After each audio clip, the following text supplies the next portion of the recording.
그럼 이제 러시아는 뭐 핵무기를 사용할 수 있다라든지 여러 가지 이야기를 하고 있는데 어떻습니까? 진짜 러시아가 핵무기 사용할 수 있을 거라고 보십니까? 러시아가 비록 최근에도 푸틴 대통령이 이제 핵 교리를 새롭게 개정하는 그 안을 제가를 했습니다만 네. 역시 그것도 핵 강압입니다.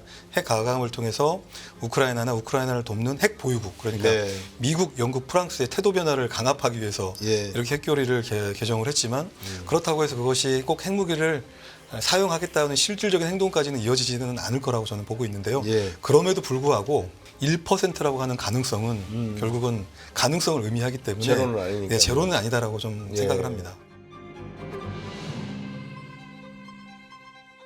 안녕하십니까. 연합뉴스 경제TV와 함께하는 곽수정의 경제프리즘 곽수정입니다.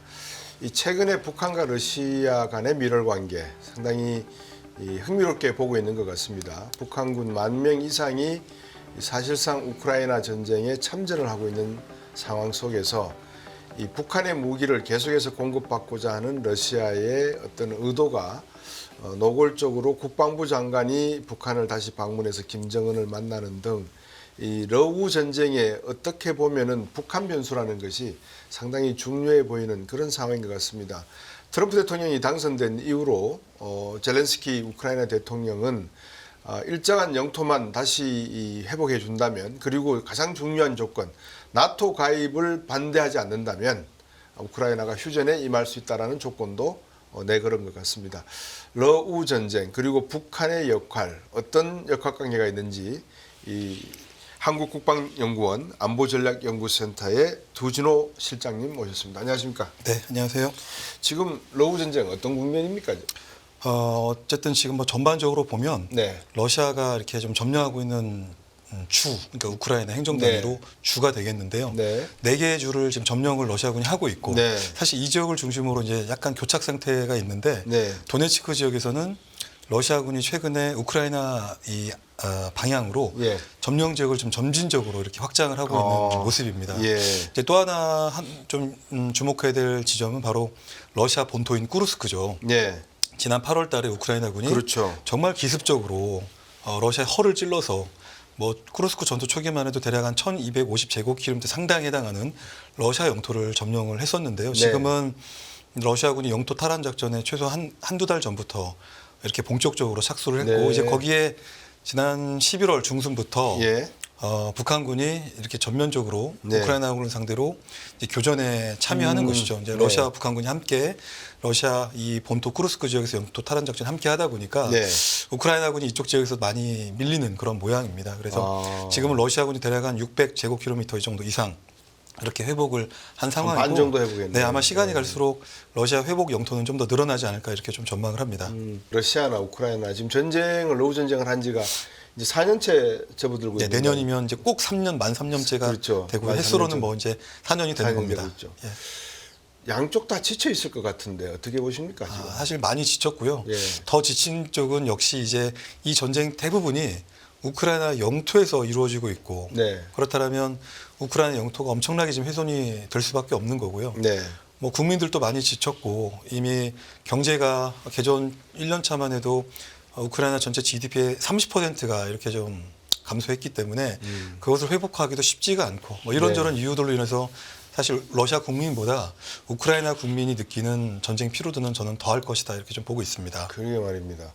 제가 우리나라의 많은 중소기업들이 벌써 이제 우크라이나 재건 사업에 뛰어들고 또 준비하려고 하는 그런 관심을 보이는 분들이 많이 계시는 것 같은데 문제는 과연 우크라이나 전쟁에서 파급 효과가 자금 결제라든지 아니면 전쟁이 지속될 가능성에 대한 그 위험도를 상당히 좀 민감하게 보고 계시는 것 같더라고요. 그래서 그런 측면에서 이제 에너지 분야, 건설 분야, 주택 분야, 교육 분야 이런 이제 인프라를 많이 건설해야 될 건데 우리 두진호 박사님이 보시기에 우크라이나의 지금 그 전시 상황이 한 복구되는데 한 얼마 정도 걸릴 거라고 이렇게 예측을 하고 있습니다. 아마 뭐 정확한 계산은 필요로 하겠지만 네. 제가 보는 것은 최소 10년 이상, 10년 이상. 최소 10년 이상 그렇군요. 시간이 소요될 걸로 좀 보고 있는데요. 그 이유는 우크라이나 영토의 뭐 최소 30에서 네. 40% 이상의 이제 뭐 주택, 네. 그다음에 교통, 인프라 에너지 기반 시설과 같은 이런 것들이 엄청나게 지금 파괴가 됐기 때문에 네. 그것을 온전하게 최초의 상태로 다시 회복을 하고 복구시키고 정상적으로 가동하는 데는 10년 네. 그 이상의 상당한 시간이 저는 소요가 될 걸로 이렇게 예상을 합니다. 한때 러시아하고 관계가 좋았을 때는 러시아 연방에 소비에트 연방이었을 경우에는 체르노빌 원자력 발전소도 가지고 있다가 사고가 나버렸고 참 우크라이나라고 하는 그 나라의 운명이라 그럴까요? 숙명이라는 게 이 러시아로서는 포기할 수가 없고 또 우크라이나로서는 러시아에 애속되기는 싫고 이런 국가의 어떤 갈등 문제를 대통령과 국민들이 풀어내는 방법이 전쟁이라는 것이 너무나 좀 최악의 수단이 아닌가 싶었는데 이 발단이 어디서 됐다고 저 박사님께 생각하십니까? 그러니까 이제 각각의 입장이 있습니다. 네. 아까 뭐 지적하신 대로 우크라이나는 우크라이나대로 소비에트 연방이 붕괴가 됐으면 네. 신생 독립 국가로서 주권 국가로서 이렇게 좀 그렇죠. 온전한 독립을 이루어야 되는데 네. 우크라이나를 포함한 과거 소비에트 연방 예하에 있었던 구성 공화국들 예를 네. 들면 우크라이나 저쪽 중앙아시아 5개국이죠. 카자흐스탄, 우즈베키스탄, 예, 투르키스탄. 투르키스탄, 타지키스탄, 예. 또 이쪽에 벨라루스 예. 뭐 이런 국가들이 여전히 이런 국가들의 러시아 영향력을 미칠 수밖에 없는 거고요. 네. 사실 USSR이라고 하는 소비에트 연방은 하나의 단일 경제권을 형성을 했고 그렇죠. 각각 공화국별로 비교 우위의 어떤 경제 시스템들이 있었고 상호 보완적으로 이것이 운용이 됐었기 때문에 네. 비록 물리적으로 이렇게 이제 관계가 손절이 되고 주권 국가로서 독립을 했다 하더라도 그리고 나서 사실 CIS라고 하는 독립국가 연합이라고 하는 새로운 정치 경제 공동체 안에서 그렇죠. 어떤 통합을 또 모색을 했었습니다. 네. 결국 그 러시아가 가지고 있는 이 제국주의적 징후군이 엄청나게 강력하게 작용을 하고 있는 것이고요. 예. 나머지 국가들도 최대한 러시아 영향력으로부터 좀 어떤 그 원심력을 극대화하기를 원하는데 역시나 정치 경제적인 측면에서 뗄래야 뗄 수 없는 관계가 되어 있는 거고 네. 일단 경제적인 측면에서 상호 의존성이 너무 강하기 때문에 네. 러시아는 그것을 무기로 사실은 우크라이나를 포함한 나머지 독립국가 연합 회원국들에 대해서 영향력을 행사를 해왔던 거고요. 그런 경제적 이익 때문에 나머지 신생 독립국가들도 네. 러시아와의 완벽한 손절, 네. 독립을 어렵다. 추구할 수 없었던 겁니다. 어. 사실 그 안에서도 가장 어떤 민족적 자각의식을 바탕으로 해서 네. 가장 강력한 독립을 추구했던 것이 그만큼 국력이 강했던 우크라이나였던 것이죠. 그래서 사실은 소비에트 연방 시절에도 우크라이나 공화국은 나름대로의 지위를 확보하고자 노력을 했던 것이고 네. 그것이 이제 소비에트 연방 해체 이후에도 그대로 민족적 자각의식이 발현이 되어서 완벽한 주권 국가로 나아가기 위해서는 이제 러시아하고 완전하게 관계를 정리하고 어떤 서구식의 시장 자본주의와 민주주의로의 체제전을 이루어야 된다라고 하는 이런 정책들을 나름대로 펴왔었는데요. 쉽지 않습니다. 국가 내부적으로도 반드시 친러 세력들이 있고 그렇죠. 또 개혁을 원하는 친서방 세력들이 늘 싸우고 경쟁을 해와서 한때는 친서방 국가, 친서방 정권, 한때는 또 친러 정권이 계속 이런 경쟁을 하는 과정에서 국가가 발전이 되어야 되는데 네. 사실 소모적인 시간들이 더 많았던 겁니다. 그렇죠. 소모적인 시간이 많았던 것을 극복하려 그러면 독립된 상태에서 그동안 잃어버린 시간을 만회하려고 하는 제조업이면 제조업, 서비스업이면 서비스업의 이제 점프, 퀀텀 점프가 일어나야 되는데 우크라이나 입장에서는 EU하고 손잡는 게 더 그럴 가능성이 높다고 본 것이었을 것이고 러시아 입장에서 봤을 때는 우크라이나마저 EU나 나토로 가버리게 되면 자국이 거의 나토로 의해서 포위돼 버리는 형국이 되니까 용납할 수 없는 것. 그러면 이제 러시아는 뭐 핵무기를 사용할 수 있다라든지 여러 가지 이야기를 하고 있는데 어떻습니까? 진짜 러시아가 핵무기 사용할 수 있을 거라고 보십니까? 일단 뭐 결론만 놓고 본다면 지난 1000일이 넘는 시간 동안 핵무기를 사용하겠다고 했던 것은 1000번이 넘을 것 같습니다. 그렇군요. 결국 이제 핵무기라고 하는 것은 핵 뭐 금기 이런 이제 저희들이 표현을 쓰는데요. 네. 사실은 어떤 극단의 전쟁을 억제하기 위한 하나의 수단으로서 작동을 하는 것이지 실제 상대 측을 공격하기 위한 것으로 예. 보기에는 이번 우크라이나 러시아 전쟁에서 보여주는 교훈도 그런 측면이 있는 겁니다. 그래서 러시아가 비록 최근에도 푸틴 대통령이 이제 핵 교리를 새롭게 개정하는 그 안을 제가를 했습니다만 네. 역시 그것도 핵 강압입니다. 핵 강압을 통해서 우크라이나를 돕는 핵 보유국 그러니까 네. 미국, 영국, 프랑스의 태도 변화를 강압하기 위해서 예. 이렇게 핵 교리를 개정을 했지만 그렇다고 해서 그것이 꼭 핵무기를 사용하겠다는 실질적인 행동까지는 이어지지는 않을 거라고 저는 보고 있는데요. 예. 그럼에도 불구하고 1%라고 하는 가능성은 결국은 가능성을 의미하기 때문에 제로는 아니니까요. 네, 제로는 아니다라고 좀 예. 생각을 합니다. 그렇군요. 만약에 이제 푸틴 대통령이 핵을 쓰게 되면은 서방 세계로부터 엄청난 비난을 받을 수밖에 없을 것이고, 뭐 그래도 강대국이니까는 모른 척하면 그만이지 않겠습니까? 이제 우크라이나의 입장에서 놓고 보면 말씀 주신 대로 세계은행에서는 한 4,800억 달러의 공조금을 준비해 놓고 10년을 예상을 해서 매년 10%씩 480억 달러씩 지금 교량이나 학교나 주택 건설에 지금 쓰겠다라고 발표를 한 이상에 지금 트럼프 대통령이 생각하는 거는 야, 또 왜 우리 자꾸 호주머니를 비우려 그러니 네. 그런 의미에서 는 젤렌스키가 좀 다급해질 수도 있겠다는 생각이 들거든요. 젤렌스키의 마인드는 어떤 생각일까요? 네, 굉장히 제가 봐도 젤렌스키 대통령은 다급하고 절박한 상황입니다. 그래서 네. 그런 다급하고 절박한 그 마음이 최근에 이렇게 이제 표출이 되는 겁니다. 나토에 가입한다면 예, 빼앗긴 영토를 할양할 준비가 되어 있고, 예, 그래서 나토의 가입을 조건으로 영토를 할양할 수 있는 것이고, 예. 그 이후에 외교적 수단과 방법을 통해서 빼앗긴 영토를 다시 회복하는 것을 모색해 보겠다라는 겁니다.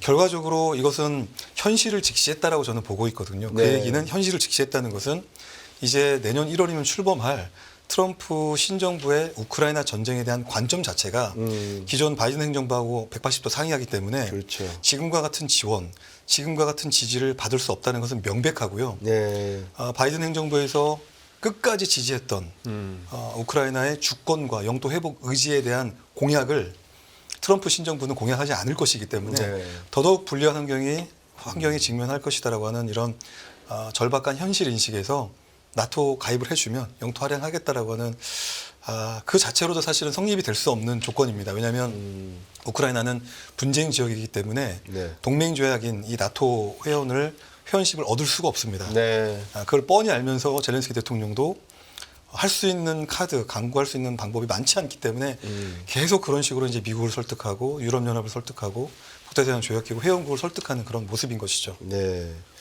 자, 이제 그런 상황에서 우크라이나와 러시아의 전쟁이 길어지게 되면서 뭐 사용되는 포탄의 수나 무기의 양이 엄청나게 많았을 것이고 이제 그런 와중에 우크라이나는 우리 쪽에다가 무기 지원을 요청하기도 했고 러시아는 북한에다가 지원 요청을 하기도 한 것 같습니다. 앞에서도 말씀을 주셨지만 국방부 장관이 북한을 방문해서 김정은이를 만나고 무기 지원 및 다른 분야의 어떤 협력, 새로운 전략적 동맹관계를 맺고 푸틴하고 사인하고 난 다음에 이제 좀 더 긴밀하게 되는데 이 중국이 생각할 때 이 러시아의 이런 그 접근, 밀월 관계의 가능성, 중국 입장에서는 또 약간 신기가 불편할 수 있겠네요, 그죠? 이제 중국의 공식적인 입장은 러북은 양자 간의 관계이다. 주권 네. 국가들 간의 관계이다. 그래서 중국과의 관계를 애써서 관계를 짓지 말자. 예. 내가 볼 때는 뭐 굉장히 불편하고 좀 더 심한 편으로 짜증나는 그런 속내를 저는 드러냈다고 보고 있는데요. 뭐 충분히 그 입장도 이해가 됩니다. 지금 그렇죠. 뭐 중국도 지금 내부 상황이 좋지가 않고 예. 경제적인 회복 능력도 상당히 지금 그럼요. 후퇴한 상황에서 뭔가 반등의 기회를 모색을 해야 되는데 저렇게 러시아가 지금 전쟁을 하고 세계 경제를 망가뜨려서 예. 중국에 도움을 주지 않는 상황에서 이제는 하나의 뭐 굉장히 중요한 동맹이었던 북한까지도 러시아가 지금 끌어안았기 때문에 예. 이 한반도 지역에서 뭔가 정치적 외교적 영향력이 일정 부분 이렇게 좀 감소하는 부분이 굉장히 좀 편하지는 않을 것입니다. 그럼에도 불구하고 예. 또 중국 입장에서도 러시아의 합리적 안보 우려를 이해해야 되는 구조적인 안보 상황이 있는 것이죠. 그 그렇죠. 이유는 결국은 트럼프라고 하는 엄청난 또 관세 마술사가 등장해서 네. 취임과 동시에 이제 중국의 관세 폭탄을 이렇게 부과할 것이 너무 분명하고 네. 또 그 시작과 함께 이제 미중 전략 경쟁이 또 새로운 국면에 들어가게 될 텐데 네. 비단 미중 전략 경쟁이라고 하는 것이 그런 경제 관계를 넘어서서 군사 부분까지 결국은 경쟁 관계를 갈 수밖에 없는데 중국 단독으로 미국을 대항을 할 수가 없기 때문에 결국은 카운터파트인 러시아가 절실하게 필요한 겁니다. 그렇구나. 그런 측면에서 북러 관계를 바라보는 시선이 굉장히 복잡하지만 용인할 수밖에 없는 또 그런 현실도 있는 것이죠. 그 북한군이 러시아 우크라이나 전쟁에 본격적으로 참여하게 된 배경에는 뭐 우리가 이제 흔히 언론에서 들리는 이야기로 뭐 외화벌이 측면이 강하다, 또 뭐 북러 간의 어떤 전략적 동맹관계의 정의에 의해서 상호 침략을 받았을 때는 무조건 개입한다. 뭐 이런 내용인 걸로 제가 어렴풋이 알고 있는데 어떻습니까? 북한군이 파병되는 순간에 우리나라가 생각하는 우리의 롤, 포탄을 주고 살상용 무기를 주고 하는 것도 가능하다고 봐야 될까요? 어떻다고 봐야 될까요? 이제 그 전에 이제 북한군은 왜 파병을 했을까? 네, 왜 뭐 러시아, 파병했습니까? 북한 모두가 절박한 상황이었기 때문에 저는 그랬을 것이다 보고 있는데요. 러시아도 물론 이제 지금 우크라이나를 상대로 나름대로 주도권을 확립을 그렇죠. 했으나 네, 우크라이나, 러시아 공통적으로 전투병력 충원하기가 쉽지가 않습니다. 네. 그나마 러시아, 우크라이나보다 좀 더 나은 것은 전시 국방 예산을 거의 쏟아부으면서 네. 사실 돈으로 지금 병력을 매수하고 있거든요. 그렇죠. 그래서 그나마 이제 병력 충원을 하고 있는데 그것도 녹록치 않은 것이죠. 그러다 보니까 이제 쿠르스크 침공처럼 허를 찔리게 된 겁니다. 왜냐하면 네. 그 지역에 대해서는 이 잘 훈련된, 네. 잘 무장된 정규 병력을 배치하기가 어렵기 때문에 네. 그냥 뭐 국경 수비대나 이런 이제 경화기로 이렇게 좀 무장한 병력들이 네. 들어가 있다 보니까 예. 우크라이나 정규군을 제대로 상대할 수 없었던 겁니다. 네, 그런 측면에서 이제 북한군과 같이 이렇게 좀 들어오게 되면 쿠르스크에서 같이 좀 싸워서 우크라이나를 좀 밀어낼 수도 있고요. 또 일부 병력들은 우크라이나, 러시아 간의 그 국경선, 그러니까 러시아 입장에서 잘 준비가 되지 않은 지역이 네. 350km에서 400km가 넘거든요. 그 국경 지역을 만약 북한이 중요 지역을 잘 통제하고 확보를 해주면 그만큼 네. 러시아가 다른 지역에서 집중할 수 있는 여건이 창출되기 때문에 그런 측면에서 러시아 입장에서 너무 좋은 파트너인 겁니다. 이제 반대로 북한 입장에서는 어떤 실익이 있는가? 상당한 실익이 있습니다. 첫 번째 이제 외화벌이죠. 그렇죠. 사실 이제 평가가 좀 엇갈리기는 합니다만 네. 뭐 1차 파병 규모가 대략 한 12,000명에서 13,000명이라고 하는데요. 네. 거기서 사실은 끝나지 않은 겁니다. 지금 뭐 170mm 자주포라든지 또 240mm 방사포 같은 이런 포병 전력들이 지속적으로 지금 러시아로 유입이 되고 있고 네. 이런 전력들을 또 운용하기 위해서는 추가 병력이 필수거든요. 네. 그렇다면 연간 최소 2만 명이 넘는 병력을 파병할 수밖에 없는 현실이고 네. 이런 병력에 대한 연간 최소 300만 우리 돈으로 300만 원의 임금과 참전 수당과 일부 전리품을 획득하는 것에 대한 인센티브까지 고려하고 네. 이에 대한 반대급부로 러시아가 이제 금전적인 보상까지 이렇게 대가를 준다면 제가 생각할 때는 우리 돈으로 1조 원 플러스 알파의 경제적인 효과가 유발되기 때문에 뭐 김정은으로서는 엄청난 통치 자금을 확보할 수 있는 그런 수단을 확보하게 되는 것이고요. 그걸 네. 가지고 또 지금 뭐 북한 내부적으로도 민심이 이반하고 군심이 이반하는 그렇죠. 어려운 상황인데 그래서 어느 정도 체제 내구성을 확립할 수 있는 좋은 계기가 될 것이다 이렇게 좀 보고 있습니다. 아무리 생각해봐도 우리가 이 북한이 이 러시아하고 이렇게 밀착하려고 하는 그 동기가 어디서부터 시작이 되었을까를 생각하다 보면 러시아가 중국의 문을 많이 두드렸을 거 아니겠습니까?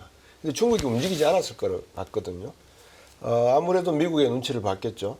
근데 이제 북한으로서는 굳이 뭐 미국의 눈치를 볼 필요도 없고 더군다나 러시아의 조건이 나쁘지 않다면 당연히 전투병을 파병할 수 있는 경우인데 과거에 북한이 밖에서 벌어진 전쟁에서 이렇게 전투병을 파견한 사례가 좀 있었습니까? 네, 어떤 일부 있었더라고요. 기록을 예. 보니까 뭐 예. 시리아 내전이라든지 어, 아프리카 분쟁 지역에 일부 용병으로 네. 참여했던 적, 그런 경제적인 수단에 대한 것으로 참여전을 했던 거고요. 뭐 참 파병이라기보다 용병에 가깝죠. 그리고 용병. 예. 베트남 전에도 이제 일부 음. 전투기, 그러니까 공군 일부 전력들이 좀 들어가서 이렇게 좀 참전했던 적은 있는데 네. 이렇게 1만 명 규모가 넘는 대규모 파병은 사실상 처음인 겁니다. 네. 앞에서 말씀 주셨다시피 크루스크 지역에 집중적으로 아마 배치가 된 것 같은데 거기에서 뺏겼던 러시아 영토를 탈환하는데 북한군에게 일정한 역할을 맡긴 거라고 일단은 봐야 되겠습니까? 롤을 분명히 맡긴 것은 사실인 것 같고요. 다만 네. 이제 북한군 독립작전보다는 뭐 연합작전 형태라고 볼 수도 있지만 중요한 예. 것은 러시아군이 전반적인 작전 통제를 다 행사를 하고 권한을 행사하고 예. 그래서 러시아의 편성 부대 안에 뭐 예를 들면 중대급 혹은 대대급 이 안에 네. 뭐 소대 단위라든지 팀 단위 소규모로 좀 이렇게 좀 배속이 되어서 러시아군 주도의 일부 제한된 수준에서 연합작전을 해가는 그런 모습으로 이렇게 좀 볼 수 있습니다. 네. 이 러시아가 또 내년에 열리는 그 전승절 기념식 열병식이죠. 여기서도 저 북한군 파견을 또 요청을 해왔어요. 동맹의 어떤 끈끈한 관계성을 강조하기 위함일까요? 아니면은 어떤 의미인가요? 전승절 행사에 퍼레이드에 초청을 했다? 어떤 의미인지 잘 이해가 안 가지 않습니까? 이거 이제 안드레이 벨로우소프 러시아 국방장관이 네. 두 번째 평양을 방문을 한 겁니다. 전쟁통에. 예. 가장 일차적인 목적은 러시아 북한 간의 이 긴밀한 관계를 과시하기 위한 저는 목적이 있다고 보고, 그래서 포괄적 전략 동반자 관계 체결 이후에 이런 후속 조치들이 굉장히 가속화해서 잘 이루어지고 있다는 것을 서로에게 좀 재확인시켜야 될 필요성, 네. 그런 차원에서 좀 평양을 방문했다고 생각하고요. 예. 두 번째는 어쨌든 러시아의 우크라이나 침공, 이 특별 군사작전과 관련되어서 아마 상당한 여러 의제들이 협의가 됐을 겁니다. 거기에는 지속적으로 재래식 무기 탄약을 북한이 러시아에 공급하는 문제와 이에 대해서 러시아가 북한에 해줄 수 있는 것, 예를 들면 군사정찰 위성 고도화하는 문제, 뭐 일단 발사체를 통으로 그냥 준다든지, 예. 아니면 그 인공위성, 과학 위성까지도 그냥 그 탄두 부분에 이렇게 좀 탑재를 해가지고 네. 아예 러시아가 다 해주는 방법들, 뭐 이런 것들도 있을 수 있겠고, 중장기적으로는 이제 러시아가 북한이 갖고 싶어하는 그 ICBM의 대기권 재진입과 예. 그리고 다탄두입니다. 네. 다탄두. 단일 탄두 말고 다탄두를 갖게 되면 그만큼 어떤 그렇죠. 타격 능력이라든지 충격력이 배가가 되기 때문에 네. 그런 측면에서 국방력 현대화에 필요한 이제 기술들을 점진적으로 이제 받고 싶어 하는 것이죠. 네.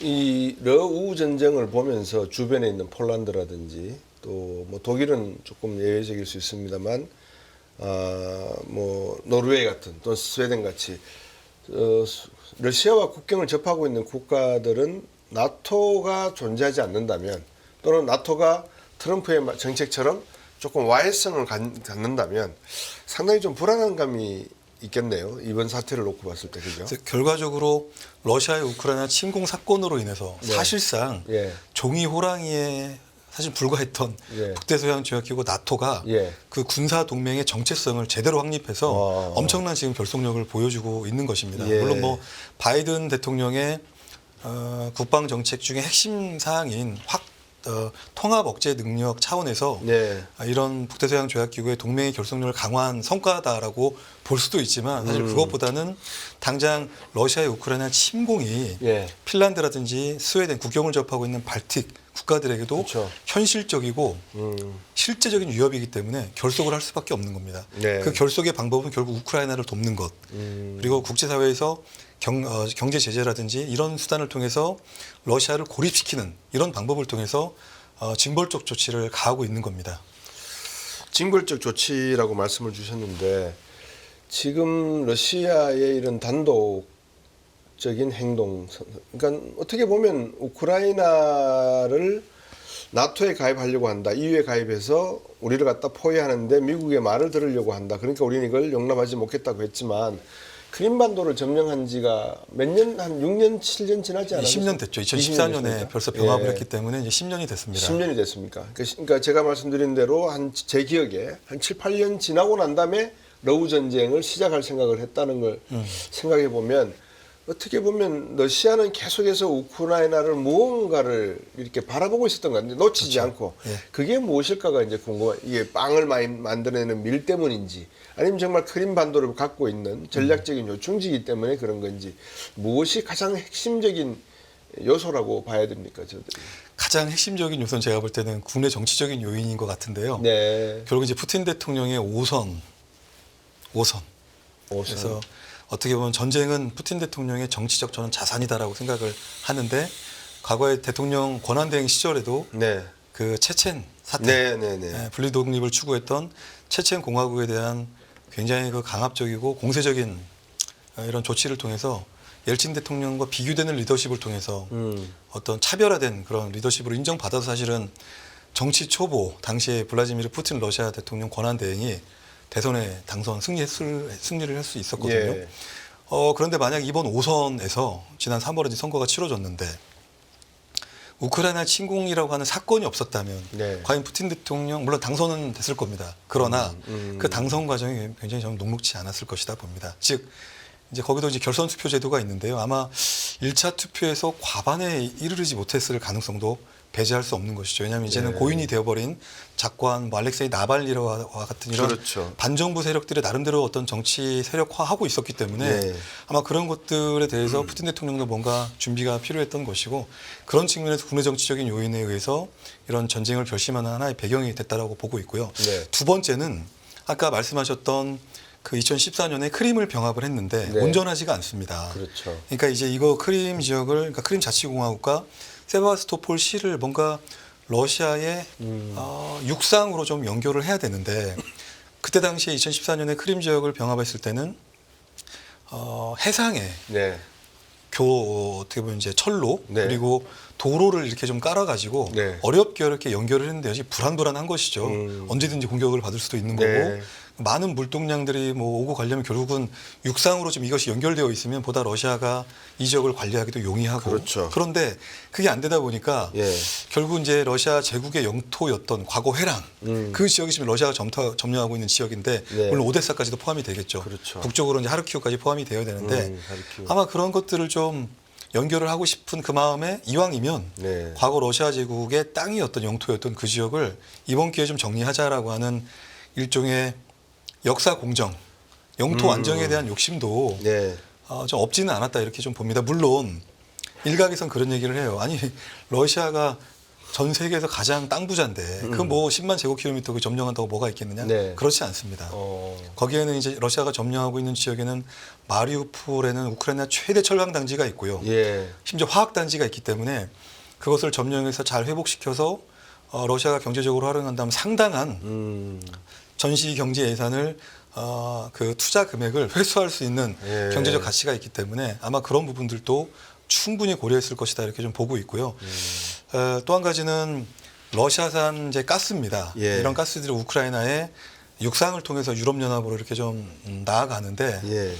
그러면 과정에서 좀 더 좋은 여건을 좀 만들고 그리고 북대서양 조약 기구의 동진을 저지하기 위해서는 일정 부분 완충 지역이 필요했던 건데 지금 점령하고 있는 지역을 이런 버퍼존으로 좀 네. 구축함으로써 나토의 그 확장을 좀 밀어내고자 했던 그런 다양한 목적도 있었다 이렇게 봅니다.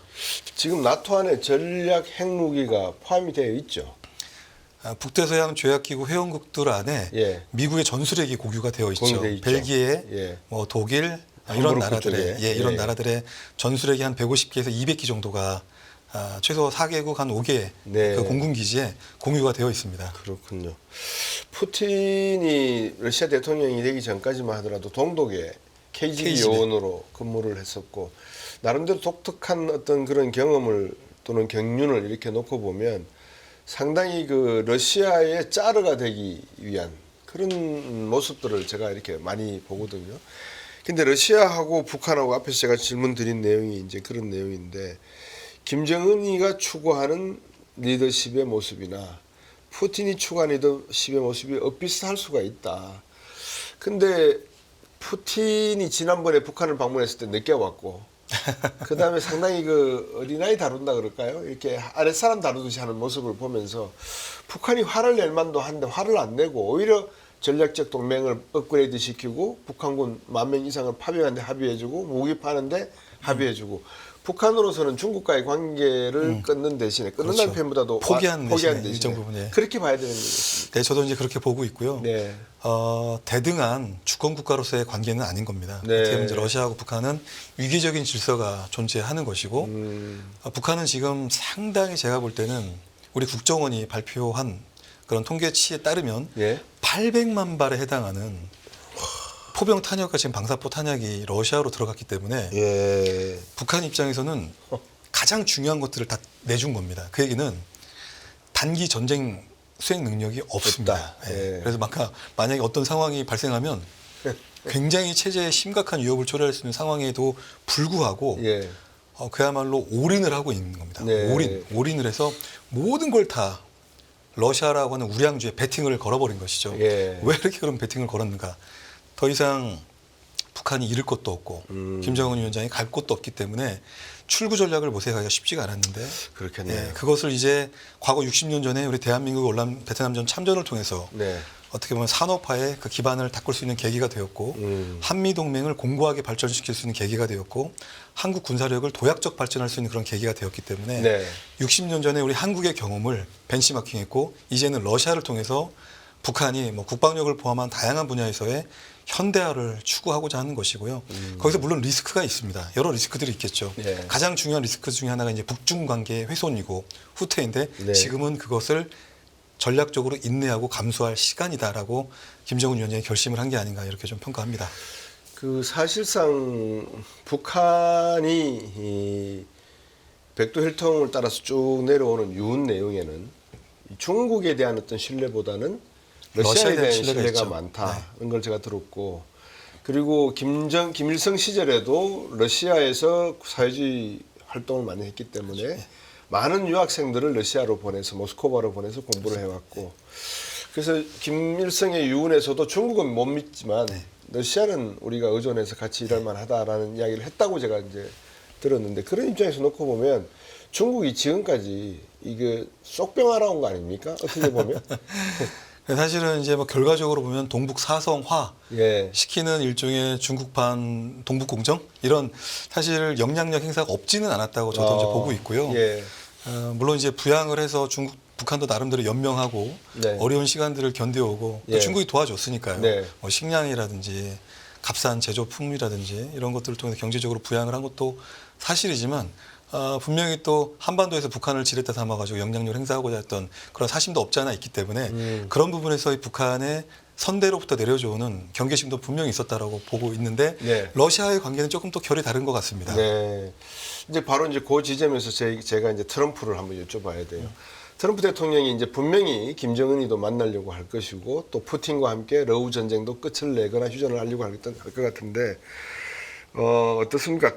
트럼프 입장에서는 푸틴과 김정은의 관계에서 어떤 부분을 이용했을 때 러우 전쟁에서도 도움을 받고, 그러니까 협상에서 승기라기보다 우위에 있고, 또 북한과의 어떤 회담에서도 과거에 베트남에서 했던 회담과는 달리 자기가 계속해서 그러니까 우세를 잡아갈 수 있는가라는 전략을 한번 생각할 것 같아요. 박사님 보시기는 어떻습니까?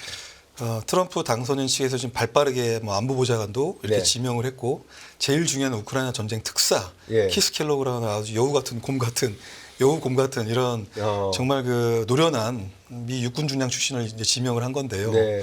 어쨌든 임명한 이런 안보 외교안보 분야의 면면을 보게 되면 어쨌든 뭐 트럼프 충성파 나아가서 우크라이나 전쟁에 대한 관점 자체가 네. 기존 바이든 행정부와는 180도 달라서 네. 결론적으로 우크라이나가 중요한 게 아니고 미러 관계를 회복하고 그래서 우크라이나 전쟁을 빨리 종식시켜서 그 힘을 여지를 중국 봉쇄에 지금은 전환해야 될 때라고 하는 명확한 전략 목표를 가지고 있는 겁니다. 네. 그래서 아마 그런 노력을 아주 뭐 이제 취임과 동시에 발빠르게 전개해 나갈 거고요. 뭐 나아가서 트럼프 당선인 측에서는 잘 종식해서 네. 노벨 평화상도 받고자 하는 그런 사심도 없지 않을 겁니다. 이런 과정에서 사실은 이 미러 관계가 예. 더 이상 물러날 곳이 없잖아요. 미러 관계가 예. 분명히 일정 부분 미러 관계는 회복을 할 것이고 그 미러 관계 안에서 사실은 미북 관계, 예. 북미 관계가 정리가 되어질 겁니다. 그래서 일각에서는 이렇게 직접적으로 미북 관계가 형성이 될 수도 있다라고 하는 전망들도 없지는 않은데 제가 네. 생각할 때는 일단 우크라이나 전쟁이 어떤 형태로든 전쟁 종식과 관련된 성과가 이루어져야 되고요. 그 성과는 결국 미러 관계의 개선으로 이어질 거고 네. 미러 관계의 개선은 결국 미북 관계를 다시 시작할 수 있는 관계의 그런 디딤돌이 될 거고 네. 미북 관계가 시작된다는 것은 결국은 암묵적으로 북한 핵 보유국을 인정을 하고 그 네. 상태에서 북한은 러시아와 함께 혹은 러시아를 통해서 미국과 일정 부분의 대등한 관계가 될 수는 없겠습니다만 네. 핵군축 협상에 나설 가능성이 큰 것이죠. 그래서 그래서 사실 보면 미국의 민주당이나 공화당 정당 정강에서도 네.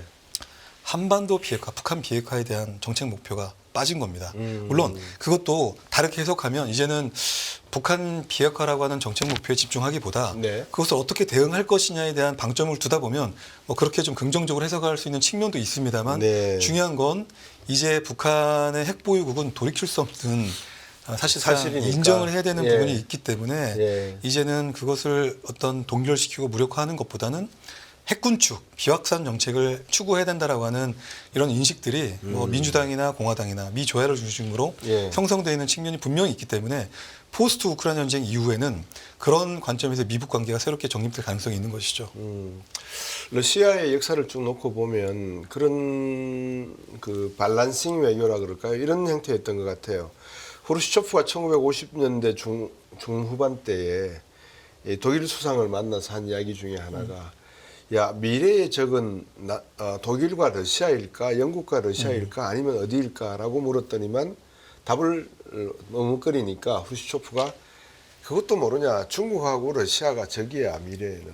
그래서 우리는 너희들과 동지가 될 수밖에 없어 라는 이야기를 했다는 것을 제가 책에서 언뜻 읽은 기억이 나는데, 그런 관점에서 방금 미러 관계, 또 러시아와 EU의 관계, 전국적으로 중국이라고 하는 그렇죠. 것이 미러, 유럽, 러시아 모두의 견제 대상이지 않겠는가라는 생각이 들거든요. 이 점에 대해서 어떻게 보십니까? 그러니까 미러 관계를 분명히 트럼프 이기는 회복하고자 할 것입니다. 네. 그 이유 중에 제가 이렇게 좀 예의주시하고 있는 부분은 네. 결국 미중 전략 경쟁에서 미러 관계를 회복한다면 네. 중러 관계의 갈라치기를 이루어질 수가 있고 네. 그런 부분에서 이제 중국의 힘 빼기가 가능하기 때문에 결국 미러 관계를 통해서 미중 전략 경쟁을 관리하겠다. 네. 중국의 부상을 더 약화시키겠다라고 하는 그 미국의 숨어있는 그러니까 트럼프 네. 당선인 측에 그런 전략이 저는 충분히 깔려 있다라고 이렇게 좀 보고 있습니다. 그렇다 그러면 우리가 뭐 통미 복남 뭐 하든지 상관이 없이 우리는 우리 나름대로 미국에게 어떤 전략적 어드밴티지라 그럴까요? 또는 동맹 관계를 얼라이언스를 유지해 가면서 드러나지는 않더라도 미국에게 힘을 실어서 미러 관계가 좀 더 발전할 수 있게끔 도와주는 것이 전략적으로 좋다면 한러 관계를 너무 지나치게 표면출화시키는 것도 좀 살펴봐야 되지 않을까 하는 생각이 또 들거든요. 어떻게 보십니까, 이 부분? 적극적인 게 낫겠다, 아니면은 약간 뒤에 숨어서 움직이는 게 낫겠다. 일단 가장 중요한 것은 이제 구조라고 저는 생각을 하는데 결국은 우크라이나 전쟁이 종식으로서 이제 좀 종결이 되고요. 그런 과정에서 미러 관계가 어느 정도 좀 복원이 되고 개선이 되면 네. 자연스럽게 한러 관계는 부가적으로 따라오는 개선 효과가 있으리라고 저는 보고 있고 네. 미러 관계 개선 없이 한러 관계를 개선한다는 건 사실은 한미 동맹의 오랜 관행과 그렇죠. 그런 정책 방향을 고려한다면 사실 적절치는 않고 네. 우리의 국익에도 부합을 하지 않기 때문에 네. 어쨌든 미러 관계의 개선이 좀 선행이 돼야 된다라고 보고 있고요. 네. 아마 그것이 잘 된다면 한러 관계도 좀 정리가 되어서 우리 입장에서는 여러 위협들이 좀 제거가 될 수 있는 효과. 예를 들어서 한러 관계가 개선이 되면 지금 뭐 북한군 파병으로 인해서 한반도 유사시에 러시아도 개입을 한다고 하는데 그 자체도 우리에게는 실질적인 위협으로 다가올 수 있는 거고 네. 또 전쟁이 계속 장기화하면 북한이 더 많은 병력을 파병시키고 더 오랜 기간 동안의 파병 기간을 가져간다면 그것도 우리에게 고스란히 위협이거든요. 그렇죠. 근데 미러 관계 개선은 전쟁 종식은 이런 것도 위협들을 제거할 수 있는 굉장히 직접적인 방법이 되는 것이고 네. 그 안에서 한러 관계가 자연스럽게 다시 개선될 수 있는 그런 모멘텀 공간이 열리기 때문에 우리로서는 굉장히 합리적인 그런 어떤 좀 정책 방향이 아닌가 이렇게 좀 보고 있습니다. 끝나지 않은 여정, 변화의 물결소. 우리의 질문은 계속될 것입니다. 거대한 역사로 읽는 인간의 욕망과 부의 흐름, 새로운 부의 미래를 알려드립니다. 자본주의의 적은 자본주의.